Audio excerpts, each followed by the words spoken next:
Part 3. When hiring tools start creating shadow profiles. So far in this series I've been talking about quality, and I've talked about the signals that we're using, resume, CV, cover letter, application form, and whether they still mean what we think they mean. So this video is where I'll shift from talking about quality to risk. Many hiring tools now do more than sort applications. They generate new information about candidates, and that can bring risk that a lot of HR teams have not planned for. So let me explain what I mean. Many AI-enabled hiring tools now go beyond what the candidate actually submitted.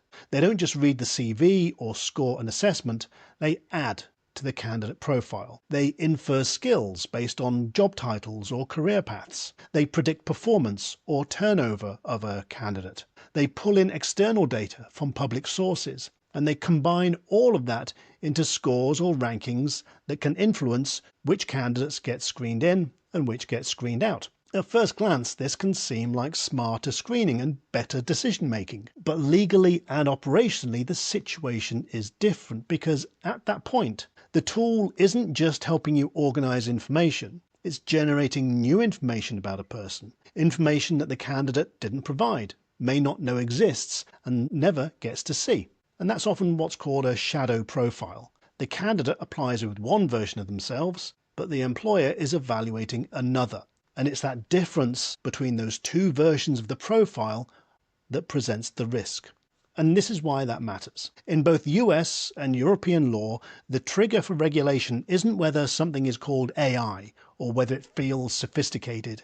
It's simply what the tool does. If a third party produces information that's used to make an employment decision, especially a negative one, then consumer protection and employment law can start to apply. In the US, that's where the Fair Credit Reporting Act comes in. Under the FCRA, if a company provides reports used to deny employment, there are obligations around notice, consent, and the ability for the individual to see and challenge that information. Some HR teams might see that and think, well, that's about credit checks, that's not about us. But the law doesn't care what you call the report, it cares about function. If a vendor produces a score or a ranking or a profile that contributes to rejecting a candidate, that can fall inside that consumer report framework, especially if the data includes inferences or enrichment that the candidate never provided. And that's the core issue in several current lawsuits.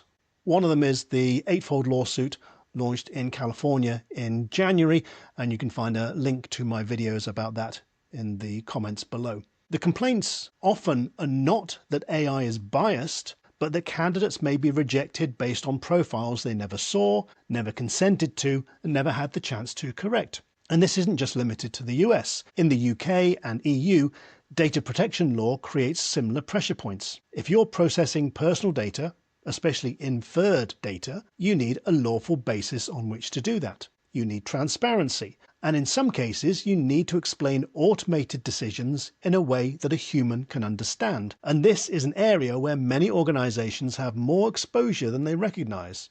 Talent acquisition leaders often don't have a clear answer to very simple questions. What data does this tool add to a candidate profile? What is inferred rather than provided by the candidate? What influences the final screen-out decision or ranking? And could we explain that decision to a candidate, a regulator, or a judge? If the answer is I'm not sure, then that is a risk. Responsibility remains with the employer, even if a vendor built the model. Liability is triggered by function, not intent. And it's not that employers would need to show reckless behavior. It can result from using a tool that does more than expected.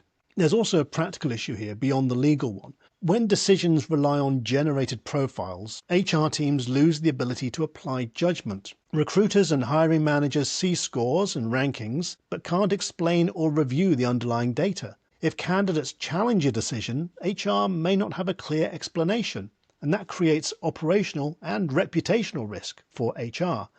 So what's the takeaway? Well, this isn't an argument to stop using AI for hiring. It's an argument to be much clearer about where and how it's used. HR leaders need to know which parts of the process are administrative support and which parts are effectively decision-making. what data is being generated about candidates, not just processed, and whether candidates are being evaluated on the same information they believe they submitted. AI governance in hiring is now a core part of running a defensible process. In the next video, I'll focus on interviews, which many still see as a reliable human checkpoint, and we'll look at whether that assumption still holds in an environment where AI is part of the process.